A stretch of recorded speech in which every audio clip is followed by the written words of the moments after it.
kami dari PGSDE 2014 ingin mewawancarai beberapa narasumber kami. Perkenalkan. Oke, perkenalkan nama saya Anissa Nurminasi. Saya dari program studi pendidikan ekonomi kelas D angkatan 2024. Perkenalkan, nama saya Rina Amelia, biasa dipanggil Amel. Saya dari program studi pendidikan ekonomi angkatan 2024. Pertanyaan pertama, apa sih arti agama buat kalian secara pribadi? Satu jam nih.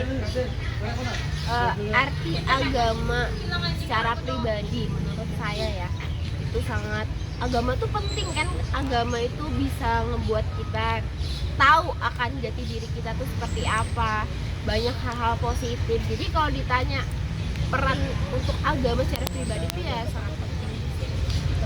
Kalau dari saya, peran agama di hidup saya tuh, hidup saya jadi terarah aja sih gitu loh. Jadi kayak sholat 5 waktu kita jadi bisa disiplin.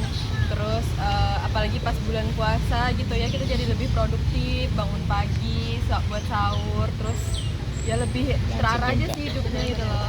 Benar banget sih. Pertanyaan selanjutnya, seberapa besar sih peran agama dalam kehidupan sehari-hari? Kalau saya pribadi itu besar banget ya.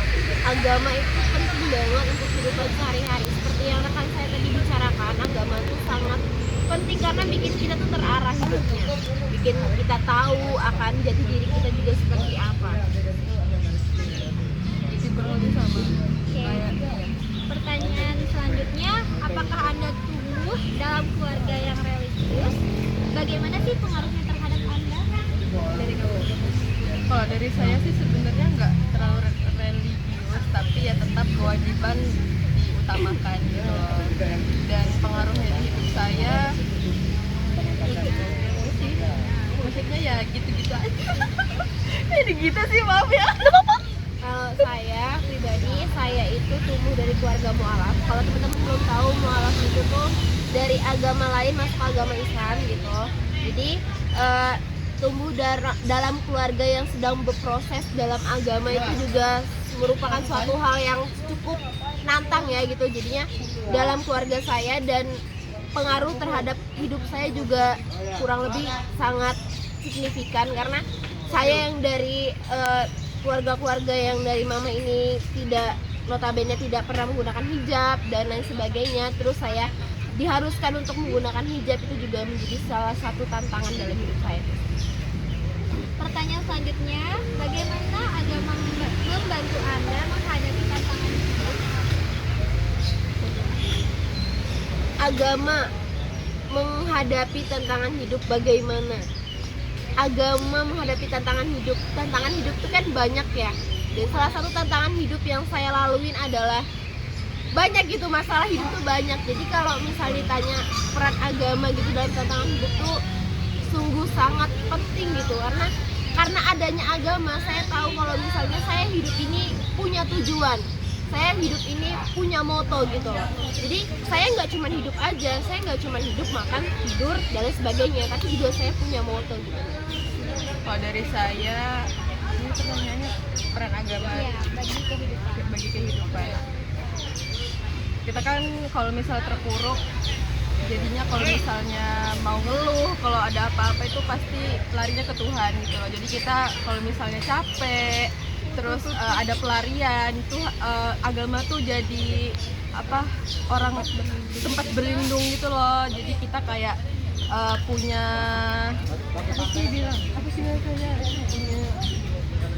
tempat Nyaman lah, tempat support mengadu system lah. yang nggak akan pernah hilang gitu loh di hidup kita. Jadi agama ini sangat-sangat Ya, apalagi kehidupan saya terutama.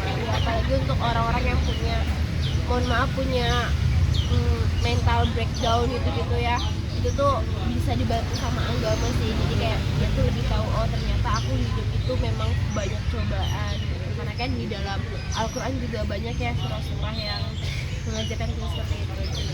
Oke, pertanyaan selanjutnya, apakah pernah ada masa di mana Anda mempertanyakan keyakinan Anda? Apa yang terjadi? Susah banget ya pertanyaannya ya. Bener-bener ya. Pernah nanya enggak tentang keyakinan? Ya jadi kayak nanya, bener nggak sih ada Tuhan gitu nggak sih pertanyaannya? Bener nggak sih? Pernah pastinya, pernah. Jujur aja sih, pernah. Karena saat-saat seperti itu tuh saat-saat saya lagi terpuruk banget, dimana benar-benar masalah tuh bertubi-tubi datang dari segala penjuru, sehingga saya ngebuat saya berpikir kok aku merasa sendirian, apa memang benar ada Tuhan, kenapa aku nggak adil di hidup ini gitu. Terus bagaimana cara saya untuk bisa menghadapi itu?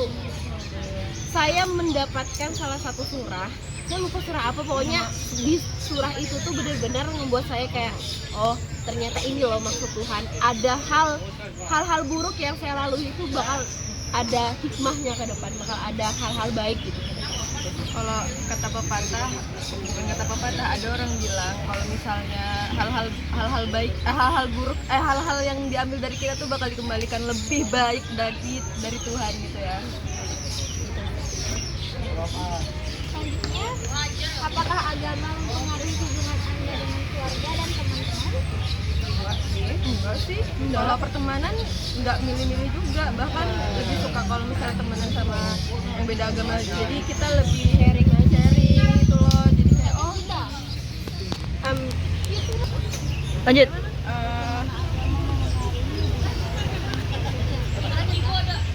Mengaruhi. Kalau pribadi pertemanan, agama tuh nggak mempengaruhi pertemanan sih kalau misalnya kita bisa bilang ini teman.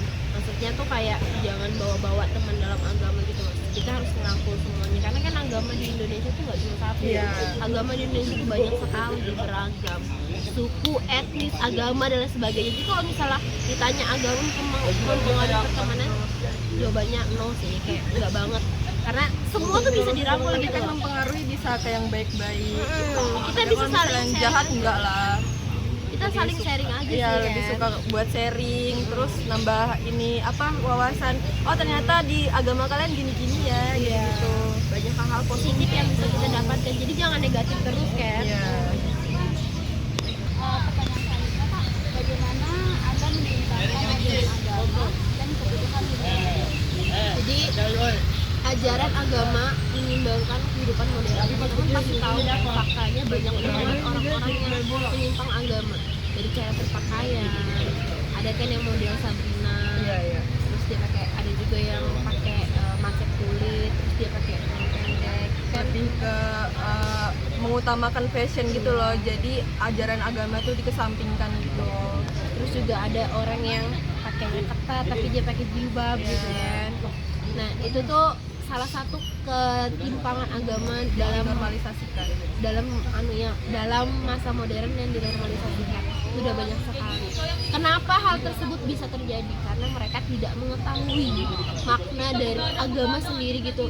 Makna dari hal-hal agamis yang mereka pelajari itu mereka tuh kayak nggak mendalami, sehingga yang mereka pikir adalah yang penting pakai jilbab aja, mau gimana pun nantinya ya sudah, yang penting kan aku pakai jilbab, yang penting kan aku tutup aurat kayak gitu kan. Banyak banget orang yang berpikir seperti itu. Itu sih. Kalau kamu ada tambahan nggak? Iya, jadi itu sih. Bagaimana menyeimbangkan antara ajaran agama dengan kebutuhan dunia modern?